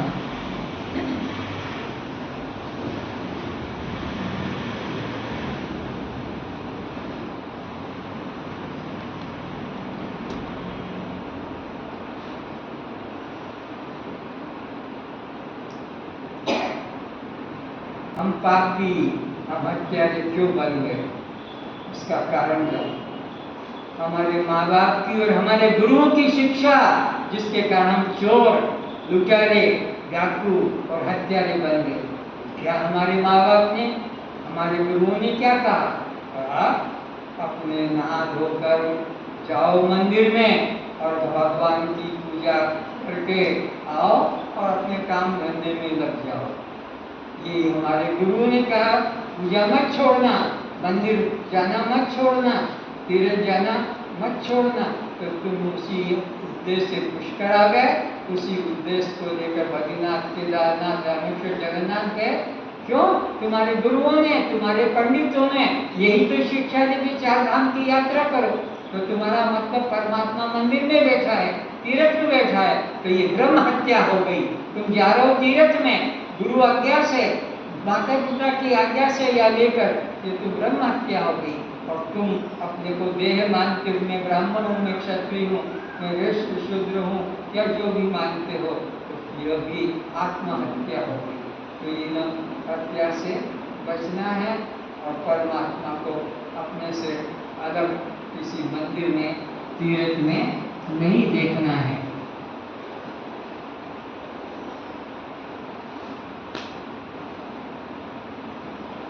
पुजारी के कहने से, माता पिता के कहने से तुम गए मंदिर में और मंदिर से पूजा करके आए। अब दुकान में अब ब्लैक मार्केटिंग कर रहे हो, अब मिलावट कर रहे हो, घी में मिलावट, तेल में मिलावट, नकली दवा बेच रहे हो, बेईमानी कर रहे हो, दुगना तिगना पैसा ले रहे हो और फिर मंदिर में जाकर केला चढ़ा देते हो, मंदिर में जाकर आम चढ़ा देते हो, मंदिर में जाकर क्या किया?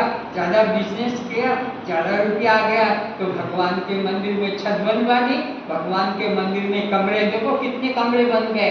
ये कमरे किसने बनवाए? ये धर्मी लोगों के पैसे से नहीं बने हैं, ये उन्हीं लोगों से जिन्होंने संसार संसार में धन कमाया है। संसार लोगों को परमात्मा से अन्य समझते हैं, इसलिए धन बढ़ता है। अगर परमात्मा रूप सबको जानते, ग्राहक को, अगर दुकानदार ग्राहक को परमात्मा रूप जानेगा तो इतना धन कमा सकेगा कि वो तुम्हारे मंदिरों में आकर वहाँ कमरे बनवा सकेगा, मंदिर में आकर भंडारा चालू करा सकेगा, तीर्थ में आकर। ये इसीलिए कि उनके पास पाप का धन इतना बढ़ गया कि उन्हें भी डर लगता है कि अगर मैं धर्म नहीं करूँगा तो जो जस करही सो तस फल, अगला जन्म मुझे भी पाप भोगना पड़ेगा।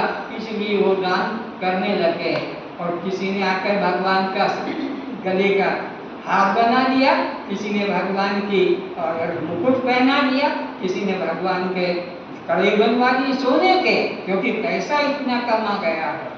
और अगर ये परमात्मा को सब रूप में देखते कि हरि व्यापक सर्वत्र, तो ये बेईमानी इतनी नहीं कर पाते, इतना रुपया इकट्ठा नहीं कर पाते कि हजारों लोगों को ये दान जो मिल रहा है कहाँ से मिल रहा है?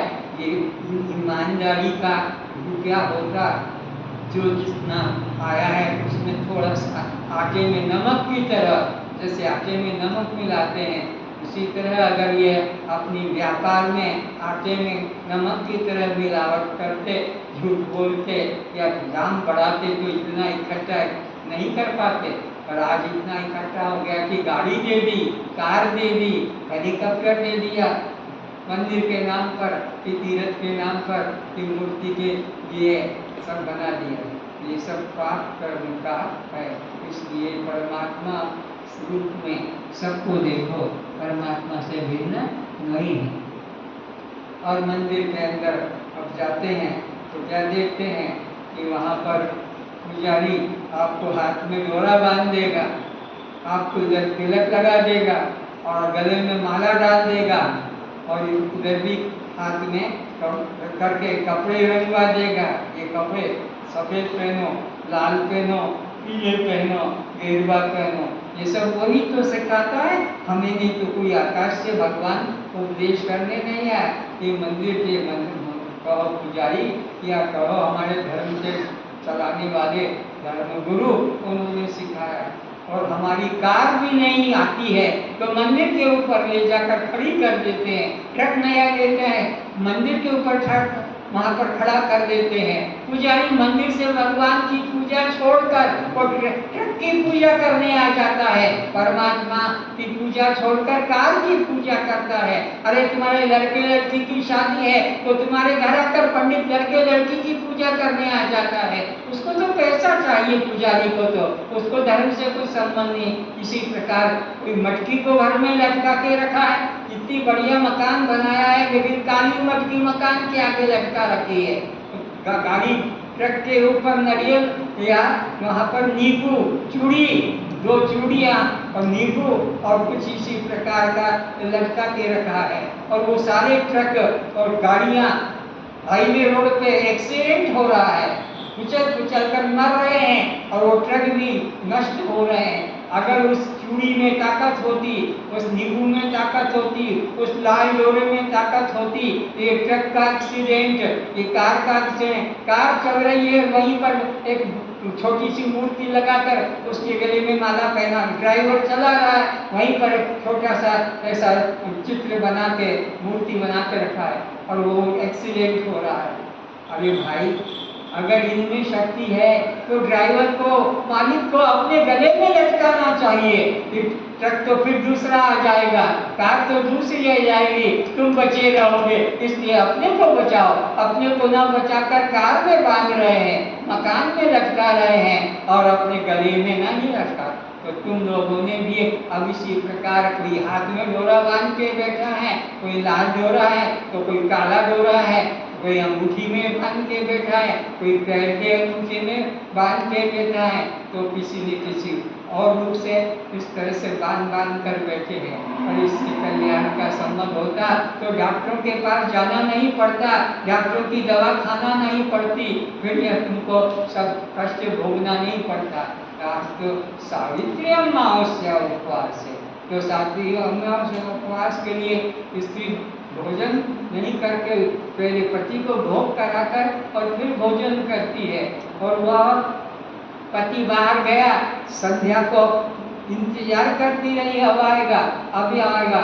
रात्रि के 10 बज गए और वो बाजार से अपना शराब खाकर और भांग खाकर और होटल में मांस मछली खाकर और घर में आया। पत्नी ने कहा कि अब मैं तुम्हारे भोजन करा के भोजन, बोले तू तेरा भोजन कर ले, तो करके आओ। हैं? तू भोजन करके आया?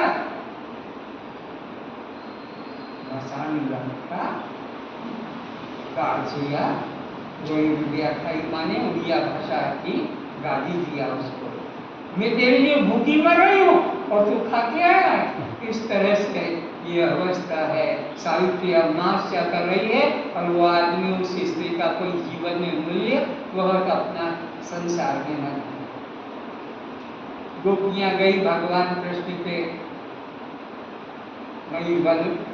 वृंदावन में कुंज गलियों में, तो गोपियां गई अपना कृष्ण के पास। नर्मदा के उस पार दुर्वासा जी ठहरे हुए थे, तो उनको हम भोजन करा के भोजन करेंगे। तो भोजन कराने के लिए दुर्वासा जी के पास जाने के लिए बीच में नर्मदा में बाढ़ आ रही थी, पूरा भरपूर पानी जा रहा था। तो उस पार कैसे जाएं? कृष्ण अपना झाड़ू पे बैठा और बंसी बजा रहा था। बोले नीचे उतर। बोले क्या बात है? हमको नदी के उस पार जाना है। तो मैंने तेरा कब रोका? जाना। बोले जाए कैसे? नदी में बाढ़ है, कोई नौका भी उधर जाने की नहीं है। तो फिर कल चले जाए। नहीं, आज सावित्री अमावस्या उपवास है, गुरु को खाना खिला के भोजन कराकर और फिर हम भोजन करेंगे। पति की तो अवस्था देख ली, हो तो मस्त मस्त शराब में खा पी के आया है, पी के। तो गोपियों ने कहा हम कल नहीं आज भोजन करा के करेंगे। तो बोले कुछ तो रास्ता नहीं, नौका भी नहीं है। बोले तुम श्रद्धा करते हो, तुम जाके नर्मदा से बोलना कृष्ण बाल ब्रह्मचारी हो, तो हे कृष्ण है नर्मदा हमें रास्ता दे दो। तो गोपियां हंसने लगी, तू कब से ब्रह्मचारी बना है? कल तो चूम लिया जो अभी तक दाग पड़ा, कल मेरी ब्रा खींच दिया था, कल मेरा साड़ी का पल्ला उठा दिया। बोले अब तुम्हारी जानो, हमको तो पता नहीं, हमको तो इतना ही मालूम है। गोपी ने कहा अरे वो ब्रह्मचारी हो कि भ्रष्टाचारी, हमें क्या, हमें तो नदी के उस पार जाना है, दुर्वासा जी गए दर्शन करना है, उनको भोग लगा के खाना है। चलो देखे देखे। तो नर्मदा के पास गए, हे नर्मदा मैया हमारे कृष्ण हंसी आ रही है, हमारे कृष्ण ब्रह्मचारी हो तो रास्ता दे दो। तो रास्ता सचमुच में दो हो गया, आधा उधर नर्मदा आधा इधर, बीच में बिल्कुल सूखा रास्ता, हाई रोड की तरह चली गई उधर।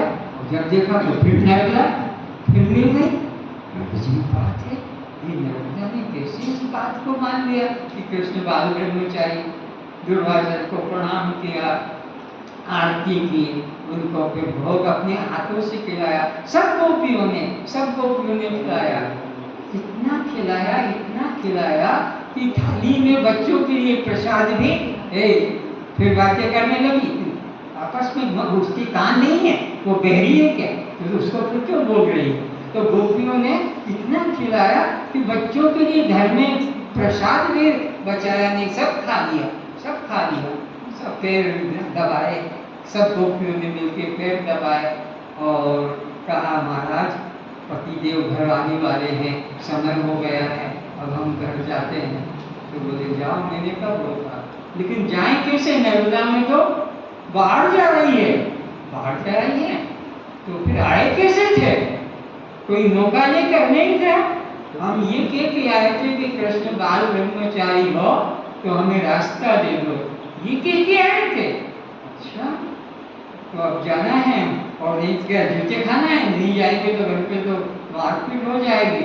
तो कहा हे नर्मदा, अगर दुर्वासा जी ने जीवन भर में ध्रुव घास होता है छोटा छोटा सा, कई लोग उसको बीमारी में भी पीस कर काम लेते हैं, ध्रुव घास देखा होगा, छोटा छोटा पीला सा निकलता है। अगर दुर्वासा जी ने ध्रुव घास के अलावा कुछ न खाया हो तो हमें रास्ता दे दो। अब वो सोच रही थी सबको खा गया, बच्चों के लिए प्रसाद भी नहीं रखा और बोलती कि ध्रुव घास के अलावा ये क्या मामला है, और भी हमें तो नदी पार होना है। और जाकर कहा दुर्वासा जी ने ध्रुव घास के अलावा कुछ न खाई हो तो रास्ता दे दो, रास्ता हो गया, देखा फिर मिल गया। तो वो कृष्ण बाल ब्रह्मचारी और ये दुर्वासा, इनकी भगवान ही लीला जानी। तो ज्ञानी संतों के कर्म को कर्म मत जानना, ज्ञानी कर्म करते हुए भी अकर्ता है। ज्ञानी के भोग को भोग मत जाना, तो भोगते हुए भी अभोक्ता है, क्योंकि उसमें परमात्मा से भिन्न कभी भाव ही नहीं सकता है। वो तो कहता है ये मेरा शिष्य, मैं इसका गुरु, ये मेरा आश्रम है, ये मेरा चेला है। वो तो देह में फंसे हैं, वो तो आत्मा हत्यारे भी हैं और देह हत्यारे भी हैं। गुरु बन के भी बैठ गए, सन्यासी बन के भी बैठ गए, लेकिन दो हत्या हो रही है। तो लेकिन जो ज्ञानी सच्चे ज्ञानी है, उनके कर्म को कभी कर्म मत जानना, उनके भोग को मत जानना भोग। जैसा कि दुर्वासा जी ने दिखाया कि वह अभोगी हैं, भोगते हुए भी अभोगी हैं, उपवासी हैं, निराहारी हैं। और कृष्ण 8 पटरानियों के स्वामी होते हुए भी वह उसके अंदर फंसे नहीं है।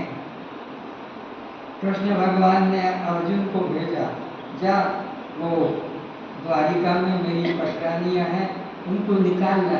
तो कृष्ण को पता था कि 9 दिन में द्वारिका डूब जाएगी समुद्र में, तो इसलिए वो कृष्ण ने अर्जुन को भेजा, जाए जल्दी से। और गया द्वारिका अर्जुन और कहा कि भगवान कृष्ण ने तुमको अभी अभी इमरजेंसी अर्जेंट काल बुलाया है, तो कुछ काम, कुछ कारण कुछ नहीं बताया, जल्दी से वो निकाल के लाया द्वारिका महल से। और बाहर अपना रोड पे आ गए, नदी के समुद्र के बाहर, और जंगल से जंगली लोग आए और अपने अपने रथ में, अपने अपने गाड़ी में उन पटरानियों को, जो कृष्ण की पटरानियां, जिन्होंने माँ बाप छोड़कर कृष्ण से प्यार किया, अपनी जाति बंधु छोड़कर प्यार किया, कृष्ण ने उनकी किसी की भी रक्षा नहीं की। और वे सब पटरानियां उठा कर जंगली लोगों के द्वारा जंगल में ले गया। कृष्ण वो अर्जुन जिसने कि महाभारत का युद्ध जीता था, वो धनुष भी उसके हाथ में था, लेकिन वो भी बच्चा रक्षा नहीं कर पाया और वो चिल्लाता रह गया और रोता रोता कृष्ण के पास आया कि हे प्रभु, मैं आपके पटरानियों की रक्षा नहीं कर पाया, सब तुम्हारी पटरानियां जंगली लोगों के द्वारा लूट ली गई। और तुम कितने निर्दयी हो, उन्होंने अपने माँ बाप को छोड़ा तुम्हारे लिए, जाति बंधु को छोड़ा, अपने धर्म को छोड़ा और तुम्हारे साथ जीवन समर्पित किया, और तुम उनके रोने चिल्लाने पुकारने पर भी नहीं आए, इतने निष्ठुर। तो कहा कि देख, अब ये मोह करने का समय नहीं है, तू भी हट यहाँ से और आत्मचिंतन कर, आत्मपरायण बन, बद्रिकानाथ जा। उद्धव से कहा, उद्धव कहता सब तीर्थ तेरे चरण में, मैं बद्रिका क्यों जाऊं, बोला मेरे चरण में कुछ भी नहीं है, कुछ देर में मेरे को भी तीर लगेगा। इसने तीर मारा और प्राण निकल गए। सो हम करते तो स्वयं का चिंतन करो ताकि तुम्हारी भी रक्षा हो। देव भाव का चिंतन छोड़ो, ब्रह्म को अपने से मंदिर में, तीर्थ में अलग मत जानो, बल्कि अपने अंदर ही जानो कि वो परमात्मा मैं स्वयं हूँ, मैं आत्मा स्वयं परमात्मा। आज का विषय समाप्त करता हूँ। जिस भाई बहन को बुरा लगा हो मेरे द्वारा, फिर मुझे क्षमा करना, नहीं तो जैसे उस गांव में मुझे जेल में डाल दिया था कि तो हमारे धर्म के खिलाफ बोल गया, तो कल तुम भी कोई ऐसा मत करना। उपद्रव नहीं तो जो सुनने वाले हैं वो भी बेचारे सुन नहीं पाएंगे, जो सत्य के जिज्ञासु, सत्य के प्रेमी हैं। इसमें हर एक को घुसने का अधिकार, इसमें तो वही सुन सकता है जो सब संसार के भोगों से उपराम हो गया है। कस्त्वम इसकी आत्मा हम, नहीं पाते, कस्त्वम दृष्टा साक्षी आत्मा हम, आप जड़ हैं, चेतन दृश्य हैं, दृष्टा अनात्मा हैं, आत्मा शव हैं, शिव है, पर प्रकाश हैं, स्वयं प्रकाश है। तो जन्म मरण किसको?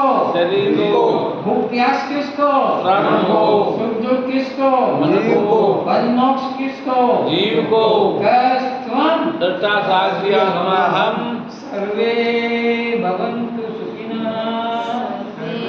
भवन्तु सुखिनः सर्वे, सर्वे भवन्तु सुखिनः, सर्वे भवन्तु सुखिनः, सर्वे सन्तु निरामयाः, सर्वे सन्तु निरामयाः, सर्वे भद्राणि पश्यन्तु, सर्वे भद्राणि पश्यन्तु, मा कश्चित् दुर्भाग् भवेत्,